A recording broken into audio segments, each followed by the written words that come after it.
Em 90 segundos tu não faz nem um miojo, mas eu te ensino as matérias que tu tem até nojo. Então senta aí e começa a quebrar a TP pra ter energia pra tua mente processar e entender que a probabilidade de você ir bem no Enem tá ligada direto aos meus raps também. Então começa com humanas, só sei que nada sei, mas sei que saí da vida e pra história eu entrei. Se o clima esquenta e tua caneta falhou, fica tranquilo, a esfera dela dilatou com calor. Eu sou flúor com oxigênio, dá pra completar, evoluir melhor que o Darwin poderia imaginar. Se tinha uma pedra no caminho, pode crer que eu já chutei absoluto no rap. Eu nasci pra ser rei, cria uma sociedade aos modelos de Durkheim. O mecanismo dela própria é que diz pra onde vai a inspiração. Thomas Edison dizia, é 1% e o restante o trabalho que faz. Então senta o rabo aí que eu vou te ensinar. Sometimes rap is the best way to learn, rapá. Eu não compreendo, pero não puedo hacer. É só estudar e ouvir as dicas que eu dou pra você. Confere suas respostas e faz tudo com calma. Manda bem na redação, faz no fundo da alma. Esse é o tópico frasal, ainda tem argumentação. E a resposta pra você eu deixei na conclusão. Se tá nervoso, se acalma pra mandar bem. E se liga nos vídeos que eu te preparo pro Enem.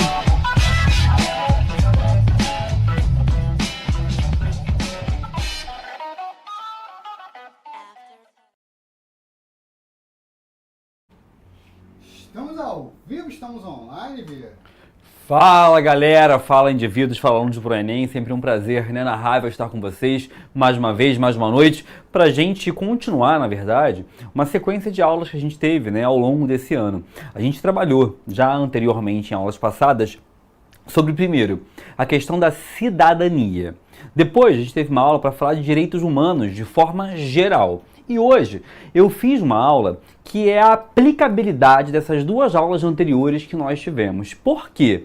Porque a temática dos direitos humanos, da cidadania, dos direitos civis, sociais, políticos, é uma temática que vocês tendem a entender, mas acabam tendo dificuldade muitas vezes na realização de questões acerca dela. Então, a aula de hoje é a aplicabilidade da teoria que a gente aprendeu dentro das questões do Enem, para a gente ver como esse conteúdo cai nas provas. Os direitos de forma geral, a cidadania de forma geral, é uma das temáticas sociológicas mais cobradas no Enem e que valem, evidentemente, para a gente aqui uma atenção muito especial em relação às questões. Então, hoje a aula vai funcionar da seguinte maneira: vou fazer com vocês várias questões e a partir dessas questões eu vou te puxando as temáticas dos direitos dentro da realidade brasileira, tá bom? Vamos lá, vem comigo.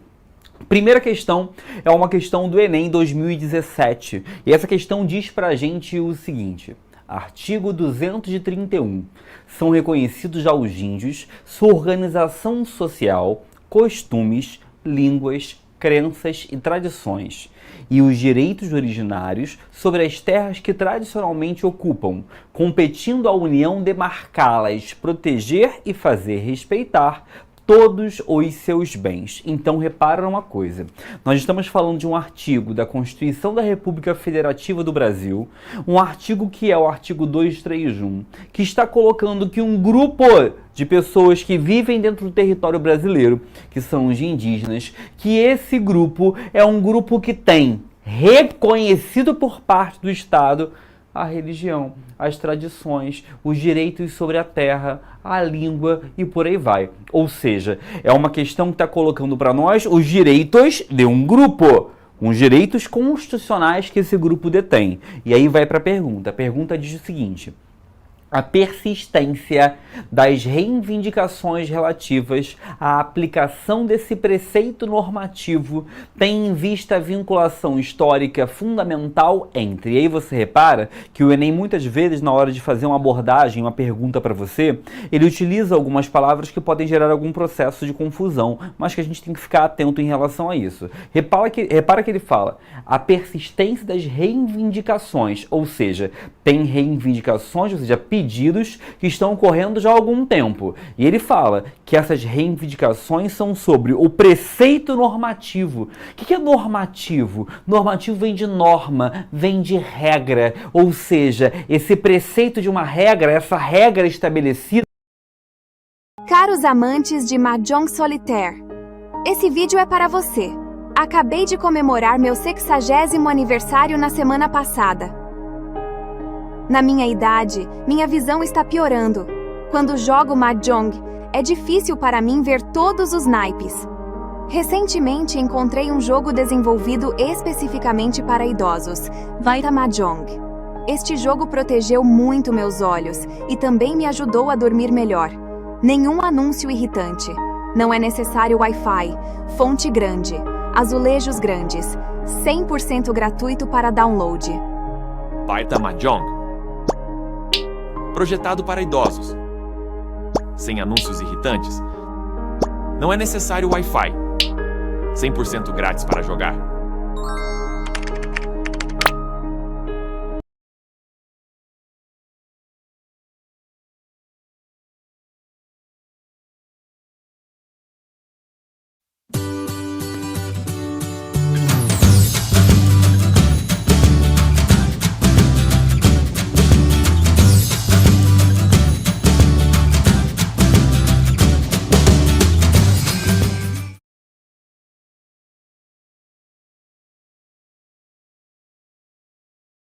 Espaço. Como assim espaço? Repara que ele coloca aqui, ó, direitos originários sobre as terras. Ou seja, tem uma questão de espaço fundamental aqui sendo colocada. E a outra coisa, ele fala de língua, crença, tradição. Tudo isso aqui é cultura. Ou seja, o grande ponto desse artigo 231 é estabelecer uma coisa que está presente nos direitos humanos, que é a questão acerca dos indígenas terem garantia sobre suas terras e uma permanência, uma manutenção, uma sobrevivência cultural. Gabarito vai ser a letra C de casa. Letra D. Progresso e educação ambiental. Nenhum momento do texto falou sobre educação ambiental. Letra E, bem-estar e modernização econômica. Também não se colocou no texto nada acerca da ideia dos indígenas terem que se modernizar economicamente, não é o ponto. Então o gabarito vai se manter, vai ser a letra C de casa. Questão do Enem, tá? Sobre a temática de direitos e povos indígenas, tá? Questão número 2, uma questão do Enem de 2023. Essa questão tem um texto mais longo, mas lê comigo aí, olha só. O esporte adaptado ou para desporto, ó, em tempos, né, de Paralimpíadas, é compreendido como prática que oportuniza as pessoas com deficiência o alcance de novos horizontes e perspectivas de vida por meio de vivências motoras, psicológicas e sociais diversificadas. Esse tipo de atividade consiste na possibilidade de prática esportiva para PCD com modificações relacionadas às regras da modalidade ou à maneira como a modalidade se desenvolve. Adicionalmente, o esporte para PCD é geralmente dividido por grupos de deficiência específicos, nos quais cada grupo tem história distinta, organização, programa de competição e abordagens diferentes. Registram-se atualmente movimentos esportivos específicos para pessoas surdas, para deficientes físicos, deficientes visuais e para pessoas com deficiência intelectual. Uma grande variedade de modalidades esportivas foram adaptadas para serem praticadas por pessoas com diferentes deficiências, assim como outras modalidades foram criadas exclusivamente para PCD.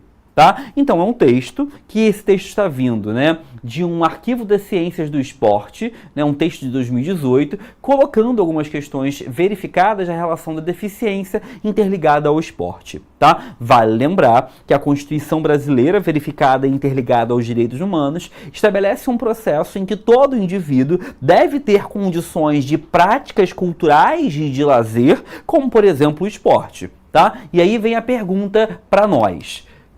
Lembrando, gente, o termo PCD, os termos aqui, eu estou utilizando os termos que estão no texto, tá? Por mais que existem muitos outros processos, né, de nomenclaturas até mais adequados. Mas vamos lá. De acordo com esse texto, as práticas esportivas para PCD são caracterizadas por... E aí você repara, a gente na nossa última aula falou sobre direitos humanos. A gente na nossa última aula falou sobre a Declaração da ONU dos Direitos Humanos de 48. Se você quer entender como isso cai na prova a partir disso aqui. Uma aplicabilidade do processo. Você entende os direitos para entender como eles são aplicados. E olha que ele fala que o esporte para PCD é caracterizado por, letra A, terem regras flexíveis em função do desempenho dos atletas em cada modalidade. Por que não pode ser essa? Porque ele não está falando que a regra é flexível pelo desempenho. A regra é flexível pelo processo de variabilidade das necessidades dos atletas, tá? E não pelo desempenho. Letra A. Ampliarem perspectivas de vida ao considerarem o desenvolvimento integral das pessoas. E aí que vem a maldade no coração que você tem que ter a resolver uma questão do Enem. Se é uma questão falando de um agrupamento, de um grupo de indivíduos que está sendo integrado de alguma forma, porque é isso que o texto fala. O texto está colocando um grupo de indivíduos que está sendo integrado através do esporte, com regras, com modelos, com ordenamentos, com esportes criados propriamente. Ou seja, qual é a intenção disso? A intenção disso é você ampliar a perspectiva de vida desse indivíduo, conjugada à ideia de desenvolvimento dessas pessoas. Porque isso é a base dos direitos humanos. É a base de você colocar uma possibilidade das pessoas se integrarem coletivamente, tá? Gabarito B de bola, tá? Letra C. Estarem voltadas para o estímulo à competitividade. Olha, gente, todo esporte tem competitividade. É impossível um esporte que não tenha um viés competitivo. É claro que todo esporte tem, né? Você vê, as pessoas querem vencer, querem ganhar. Mas o ponto principal de se pensar esse ordenamento de regras, pensar esse processo inclusivo, é a competição somente? Claro que não. A competição está conjugada a isso. Mas existe uma coisa muito mais importante além da competição, que é o desenvolvimento desse indivíduo, a integração dele na sociedade. D. Buscarem adesão do público para garantir apoio financeiro às competições. Repare que a D está corretíssima, tá? Quando eu digo que a D está corretíssima é porque a D ela fala uma verdade, né? Se esses esportes tivessem adesão do público, teria mais investimento financeiro. É uma verdade, letra D. Agora o texto falou disso, gente? Não, o texto não falou disso, então não pode ser essa a resposta. Porque é aquilo, de acordo com esse texto, tá? Ele pediu de acordo com o texto. Letra E. Serem organizados sem distinção para grupos de diferentes deficiências. Claro que não, né? Esses esportes, eles são divididos através dos processos de grupos, né? Cada grupo sendo observado e sendo visto com regras próprias. Gabarito, letra B de bola. Tranquilo? Beleza? Questão número 3. Vem pra cá. A Agenda Escolar 2008 convida os alunos das escolas municipais do Recife à leitura mensal de trechos de poemas dos 12 artistas agraciados com estátuas desde 2005. Dessa maneira, esses alunos tiveram acesso em cada mês do ano à informação sobre as personalidades retratadas no papel e no espaço público, lendo e discutindo seus versos e visitando as esculturas instaladas estrategicamente no centro da cidade. Trata-se, em suma, de uma pedagogia do espaço público, que repousa no reconhecimento de personalidades, de lugares simbólicos para a cidade. De acordo com a Prefeitura, o itinerário poético seria uma maneira de fazer reconhecer talentos que embelezam os postais recifenses, além de estreitar laços do cidadão com a cultura. Repare que o texto está falando o seguinte, que existe uma agenda escolar que coloca alunos de escolas públicas para lerem trechos de poemas perto de estátuas de 12 artistas. Então, vamos pegar um exemplo, tá? Vamos supor que aqui no Rio de Janeiro, onde eu vivo, tivesse uma estátua de Machado de Assis. E você leva aluno de escola pública para, de alguma forma, estar perto daquela estátua, dentro do ambiente público, e ler poemas ou textos daquele artista. Evidentemente, o que isso gera? Repara, isso gera o quê? Por que deve ser uma tarefa do governo ou das escolas realizar esse processo? Porque existe um direito humano, que é o direito de acesso à cultura. Existe uma perspectiva de acesso cultural, né, dentro dos direitos sociais presentes em nossa realidade. Olha para a pergunta. No texto, está descrita uma ação do poder público que coloca a paisagem como fator capaz de contribuir para... Por que paisagem? Porque eles não estão lendo poesia em qualquer lugar. Eles estão lendo poesia num espaço específico, que é o espaço da rua, que é o espaço onde estão as estátuas, que é o espaço público, que é a ocupação da via coletiva, né? E isso é um fundamento para nós quando pensamos no Enem, porque o Enem sempre está preocupado em entender como que o indivíduo se integra à coletividade, e a ocupação de espaços públicos é um fator recorrente para que isso venha acontecer da melhor maneira possível, tá? E aí vamos lá, letra A, inclusão de minorias reprimidas. Por mais que isso possa acontecer, Por mais que esse processo vinculado às minorias possa ocorrer na leitura de um poema, possa ocorrer dentro de um processo de ocupação do espaço público, como o texto coloca, o texto não focou na questão das minorias. Então essa não pode ser a nossa resposta, tá? O processo das minorias está muito longe de ser o processo verificado no texto como a questão mais importante. B. Consolidação de direitos políticos. Repare que na letra B ele fala de direitos políticos. A gente está falando aqui de uma outra forma de direito, que é o direito de acesso à cultura. Direito político é direito a voto, a manifestação. Direito político é direito a você, por exemplo, poder se candidatar. Isso é outra coisa, tá? Letra C. Redução de desigualdade de renda. Quem não queria, né? Quem não sonharia que o Brasil fosse uma região com maior redução da desigualdade de renda? Seria ótimo, mas o texto e a descrição colocada no texto não leva a isso. Não é o ponto da renda que está sendo colocado ali, nem falou de dinheiro. Letra E. Construção do sentimento de pertencimento. E quando eu falo construção do sentimento de pertencimento, eu estou dizendo que as pessoas que vão para a rua, ocupar um espaço, olhar uma estátua, viver naquele ambiente, essas pessoas estão se sentindo mais pertencentes àquele espaço. Eu vou te dar um exemplo, tá? Presta atenção. Eu trabalho em algumas escolas aqui do Rio de Janeiro. Tem uma escola aqui no Rio que eu trabalho há 10 anos. 10 anos. Eu trabalho na mesma escola há 10 anos. Ou seja, nessa escola eu me sinto um pouco parte da escola. Eu conheço todos os funcionários, eu conheço as pessoas, eu conheço os alunos, eu conheço os donos, eu conheço as pessoas da escola. Então eu me sinto pertencente. Agora tem uma outra escola que eu trabalho aqui no Rio há 1 ano. Essa escola eu não conheço ninguém. Eu conheço as pessoas que eu encontro no dia que eu vou, eu conheço alguns professores, eu me sinto menos pertencente a essa escola. O pertencimento ele vem quando você se sente parte de algo. Se eu estabeleço uma sociedade onde as crianças são colocadas culturalmente a irem para a rua, a conhecerem os espaços públicos, eu gero pertencimento da cidade a elas. Elas sentem pertencente àquele grupo e àquela cultura. Tá? Tem pergunta? Luiz Felipe, aula de questões, aí sim. Sim, isso é importante pra caramba, a gente fazer algumas aulas como essa para aplicar o conteúdo, senão a gente fica só fazendo teoria e às vezes você não sabe como aquilo cai na prova de fato, tá? Tem mais perguntas? Acho que não, né, diretor? Tem não. Bota ali então o chat aí que eu vou vendo ali se tem, não. Tem o pessoal, caraca, 10 anos, tô velho, gente. Sou um senhor idoso, olha meus cabelos brancos, me respeitem, né? Se o motivo for não ter funcionário, tá, tranquilo. Vamos lá, vamos seguir. Questão número 4, né? Outra questão do Enem, né, de 2019. Essa questão coloca para nós o seguinte. Estima-se que no Brasil, mais de 20% da população tem algum tipo de dificuldade de locomoção, seja por deficiência física, motora, sensorial ou mesmo por uma condição específica transitória. Olha que loucura, gente. Olha que número estarrecedor, que a gente às vezes não se dá conta, né? Quando eu falo que às vezes a gente não se dá conta, é porque 20% da população tem algum tipo de processo de dificuldade de locomoção. Podendo estar numa cadeira de rodas, podendo ter alguma dificuldade de visão, de variadas dificuldades que tornam o processo de locomoção mais difícil dentro da nossa sociedade. E aí ele continua. Para que essa parcela da população exerça plenamente o seu direito constitucional de ir e vir, os sistemas de transporte têm de apresentar características adequadas de acessibilidade dentro dos conceitos do desenho universal. Meu querido, existem alguns direitos humanos que a gente nem imagina que venha a existir. Sabe umzinho que existe? Transporte. Direito de ir e vir.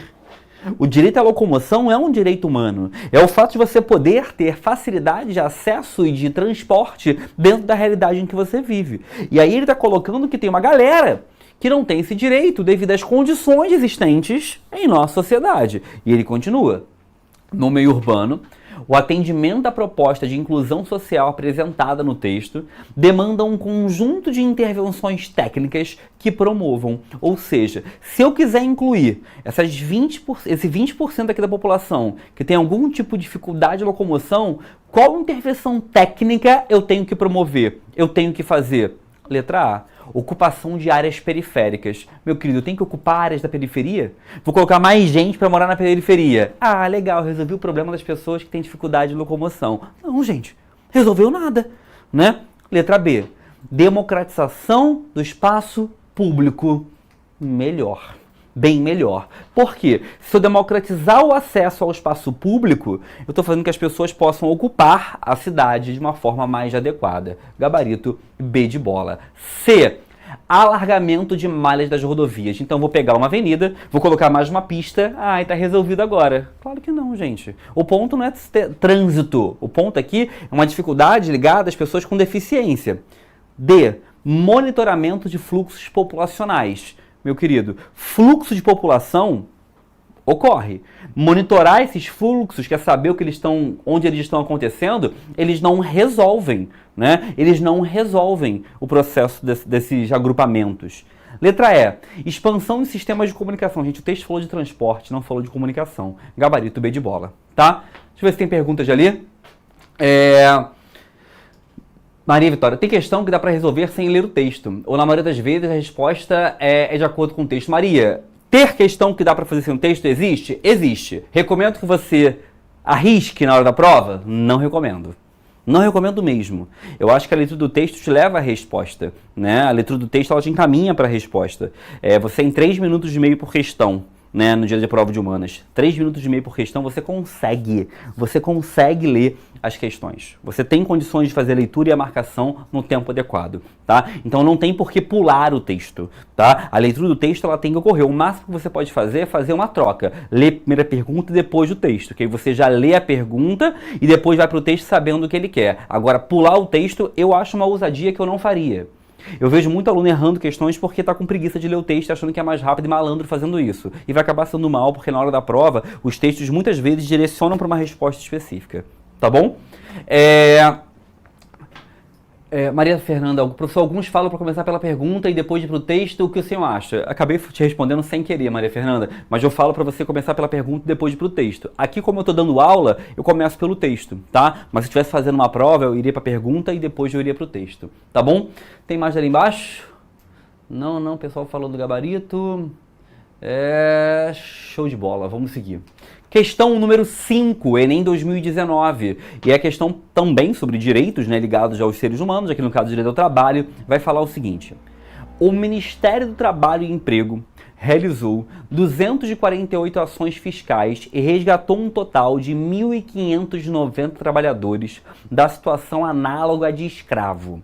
Em 2014, em todo o país, a análise do enfrentamento do trabalho em condições análogas às de escravo materializa a efetivação de parcerias inéditas no trato da questão, podendo ser referenciadas ações fiscais realizadas com o Ministério da Defesa, Exército, Instituto Brasileiro do Meio Ambiente e dos Recursos Naturais Renováveis e Instituto Chico Mendes de Conservação da Biodiversidade.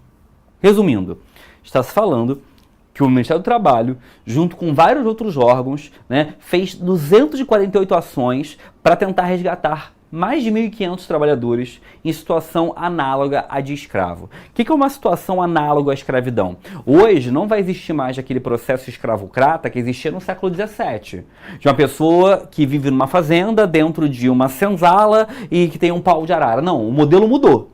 Existem escravidões que a gente vai entender como modelos análogos. A pessoa muitas vezes tem uma escravidão por dívida. As pessoas muitas vezes ganham um salário miserável ou têm seus documentos apreendidos. As pessoas muitas vezes sofrem ameaça de morte devido a dívidas que teoricamente contraíram. Tem outros modelos de escravização existentes hoje em dia no mundo, tá? E está colocando aqui uma ação do governo contrária a isso. Por quê? Porque escravidão é algo que vai contra os direitos humanos. E o Brasil, como um país que é signatário dos direitos humanos, é obrigado a combater esse tipo de prática. Pergunta: a estratégia defendida no texto para reduzir o problema social apontado consiste em, letra A, articular os órgãos públicos, Ministério do Trabalho e Emprego, Exército Brasileiro, Ministério da Defesa, IBAMA, ICMBio. Repara, se juntou vários órgãos diferentes para tentar realizar uma atividade. Se juntou vários órgãos diferentes para se chegar a uma atividade, houve articulação dos órgãos públicos? É claro que houve. Gabarito letra A. Ou seja, se você não lê o texto, se você é ousado e não lê o texto, tu erra. Porque é uma questão que a resposta está no texto. Você reparou que teve vários órgãos que se juntaram para resolver um problema, tá? B. pressionar o poder legislativo. O texto nem falou para você de poder legislativo. C. Ampliar a emissão de multas. O texto, ele até coloca que vai existir um processo de ação fiscal. Ação fiscal é multa. Mas a grande questão do texto, o grande ponto do texto é falar da aplicação de multas? Claro que não. D. Limitar a autonomia das empresas. Essa aqui é a opção louca, né? A opção maluca. Por quê? Limitar a autonomia das empresas. Como as empresas, proibiu a escravidão. Tá tirando nossos direitos. Olha que loucura, né? Isso aqui não faz nenhum sentido. Letra E. Financiar as pesquisas acadêmicas. Nem se falou de pesquisa acadêmica aqui dentro do texto. Gabarito se mantém. Letra A. Tá? Deixa eu ver se tem mais pergunta. A Aurenil falou questões muito boas. São questões bacanas, né? Todas do Enem, né? O Enem tem, sobre esse tema, o Enem trabalha questões muito interessantes, de fato. Tranquilo, o pessoal tá falando aleatoriedade no chat ali, Telegram, Twitter e coisa do tipo. Twitter não existe mais, acabou, né? Agora o pessoal tá usando, como é que é o nome do outro agora? Blue Sky. Os nomes só pioram. Mas vamos lá, vamos seguir. Questão número 6. Enem 2019. E questão 2019 vai dizer pra gente o seguinte, lê comigo. A maior parte das agressões e manifestações discriminatórias contra as religiões de matriz africana ocorrem em locais públicos, 57%. É na rua, na via pública, que tiveram lugar mais de 2.300 das agressões, geralmente em locais próximos às casas de culto dessas religiões. O transporte público também é apontado como um local em que os adeptos das religiões de matriz africanas são discriminados. Geralmente quando se encontram paramentados por conta dos preceitos religiosos. Repara uma coisa importante, que isso aqui está falando pra gente de uma coisa importante, que é a intolerância religiosa. Vale lembrar que liberdade religiosa também é um direito humano, né? Liberdade religiosa também é um direito humano, na verdade um dos mais antigos, né? Locke, lá atrás no século XVII, já falava sobre a necessidade, né, de você ter liberdade religiosa, tá bom? E aí a pergunta diz, as práticas do texto, as práticas de agressão a pessoas por terem uma religião, são incompatíveis com a dinâmica de uma sociedade laica. O que é uma sociedade laica? É aquela sociedade em que o governo não gera benefício para nenhum tipo de religião ou de crença, que permite que todos tenham a própria religião. Sociedade laica não é sociedade ateia, são coisas diferentes. Uma perspectiva ateia negaria a religião, proibiria a religião. Uma sociedade laica defende, na verdade, que todo mundo possa ter a religião que bem queira, que bem deseje, tá? E aí ele vai lá. Por quê? Letra A. Asseguram expressões multiculturais. Eu tô metendo a porrada em pessoas por elas terem uma religião, eu tô dessa forma assegurando que elas têm uma religião? Não faz nem sentido, né, gente? É o contrário, na verdade. B. Promovem a diversidade de etnias. Eu bato nas pessoas e assim eu faço que elas sejam livres para ter suas etnias. Claro que não também, tá? Letra C. Falseiam os dogmas religiosos. Gente, bater em alguém, agredir alguém, como ele coloca pra gente aqui, não gera em nenhum processo um processo de tornar um dogma religioso falso, né? Até porque a religiosidade tem a ver com fé, com crença individual. D. Estimulam os rituais sincréticos. O que é ritual sincrético? O Brasil é um país que a gente fala, que o Brasil é um país... Quem fala isso é um sociólogo brasileiro chamado Darcy Ribeiro. Ele fala que o Brasil é um país moldado com uma identidade sincrética. O que é uma identidade sincrética? Que o Brasil é um país onde as pessoas misturam as suas crenças, misturam as culturas. Repara que no Brasil é muito comum alguém, por exemplo, se dizer cristão e ao mesmo tempo a pessoa tomar um passe. A pessoa frequenta uma igreja, mas acredita, por exemplo, em mapa astral. A pessoa, por exemplo, ela vai num culto de manhã, ela toma um passe de tarde, por que não? À noite ela vai na igreja também, na missa. Ou seja, no Brasil existe essa confusão, essa relação religiosa, às vezes, muito interligada por parte de alguns indivíduos. A gente chama isso de rituais sincréticos, misturas religiosas, né, veiculadas ao comportamento dos indivíduos. O texto não está falando disso, gente. O texto está falando de uma relação.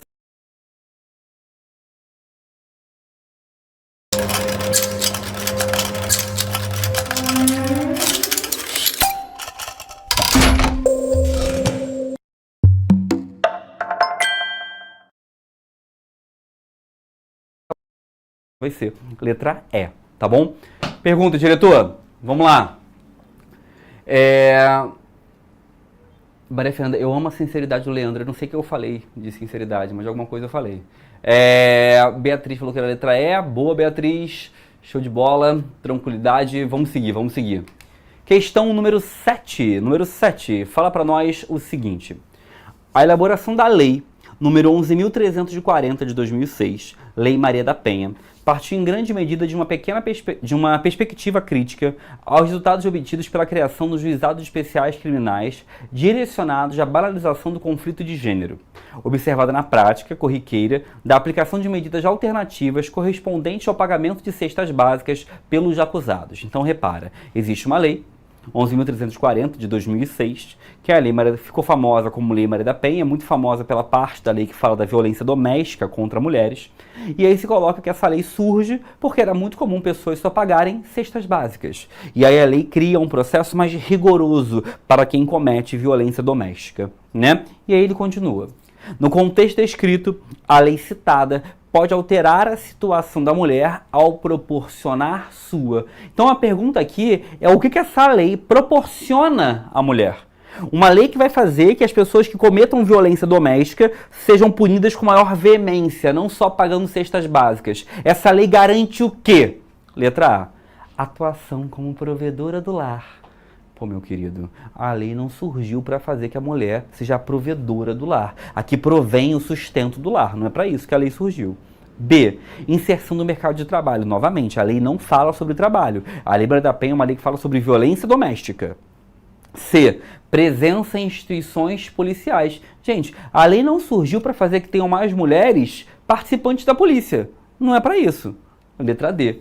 Proteção contra ações de violência. É a nossa resposta, né? A ideia da lei é garantir que as pessoas tenham proteção, as mulheres tenham proteção contra ações de violência dentro do ambiente doméstico, principalmente. Gabarito D de dado. Mesma coisa na EC, tá, gente? Gestora pública, nem se fala de gestão pública nessa relação, tá? Tem dúvidas não? Só o pessoal botando o gabarito que marcaria, né? Show, tranquila, beleza. Mais uma? Vamos fazer mais uma. Vamos lá. Questão número 8, Enem 2018, que fala pra gente o seguinte. Num país que conviveu com um trabalho escravo durante 4 séculos, o trabalho doméstico ainda é considerado um subemprego. E os indivíduos que atuam nessa área são muitas vezes vistos pelos patrões como um mal necessário. É preciso ter em casa alguém que limpe o banheiro, lave a roupa, tire o pó e arrume a gaveta. Existe uma inegável desvalorização das atividades domésticas em relação a outros tipos de trabalho. Objeto de legislação recente, o enfrentamento do problema mencionado resultou repara o que ele está falando pra gente, que o Brasil, por um passado escravocrata, tende a olhar para trabalhadores domésticos, os empregados e empregadas domésticas, de forma subalterna. Ou seja, a gente tem uma tendência a olhar os trabalhadores domésticos de forma inferiorizada, que ele chama de subemprego na sociedade. E aí ele pergunta o seguinte, que ele fala para nós que isso aqui foi objeto de legislação recente, porque recentemente foi feita lei abordando esse tema.